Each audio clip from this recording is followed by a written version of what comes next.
Ladies and gentlemen, welcome to video number 3. Hope you guys are doing well. Please, if you're watching this on Sunday, text or tell a friend. This first slide is about how all of these good ideas came, and unfortunately like this, even epidemics to the Latin West. So in other words, all of the ideas from the Byzantine and Muslim Empire came to Italy. All right?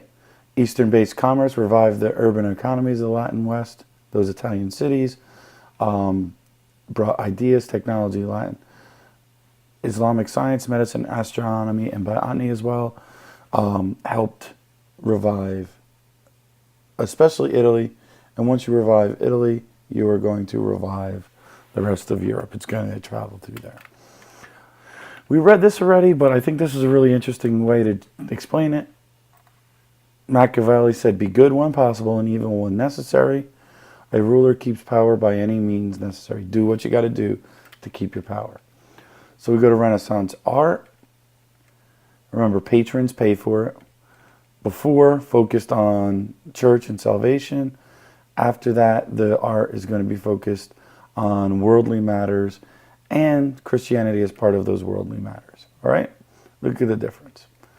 Renaissance artists, subjects to be realistic, new techniques emerge. They're going to do frescoes, sculpture. Again, notice, realistic, realistic, realistic, human, human, realistic, human, bigger, better, good.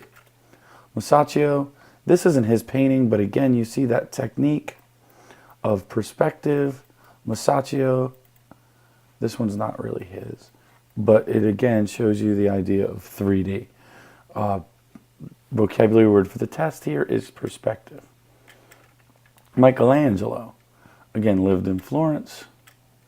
He did David, one of the most realistic statues of all time. Look at it, it's incredible. Sistine Chapel, he did. Again, notice kind of how they go back and forth. He was paid by the Pope to do it and was somewhat strong-armed into doing it. It's incredible.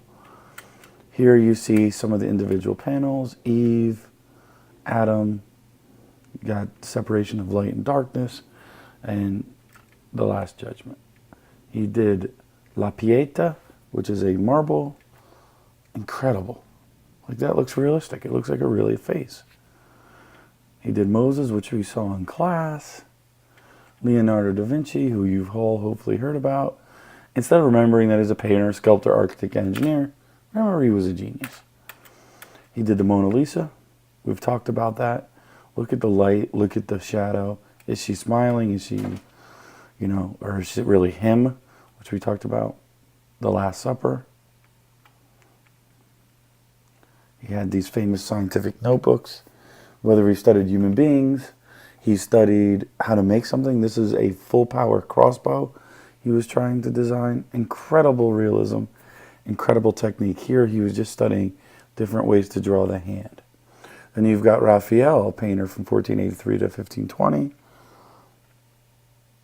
The School of Athens is a really probably the best painting, in my opinion, of Renaissance art.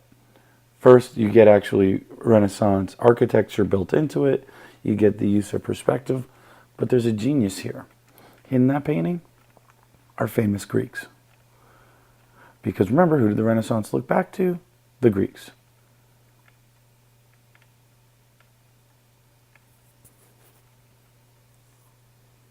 Zoroaster and Ptolemy are early, really important in developing science. Then you've got Donatello. Sculpture, natural poses, reveal personality. So once you do Raffaello, Leonardo, and Michelangelo, it gets me thinking about the Ninja Turtles. Let's call this the black shirt. Let's call this the gray shirt. On the whisk, I'm going to need you to vote which one Mr. Campbell should have bought.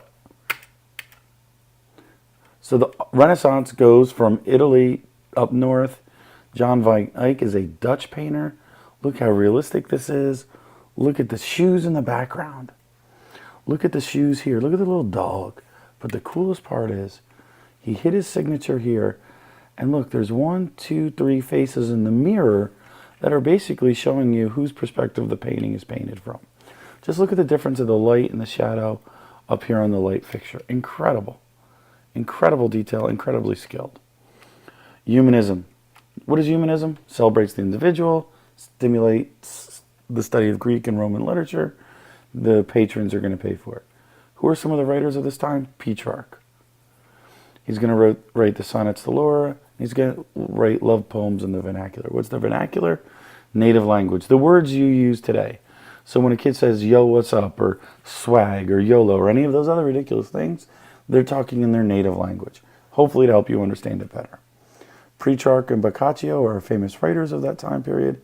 Here on this slide, get these three names, 1, 2, 3, are famous women writers or artists of the Renaissance.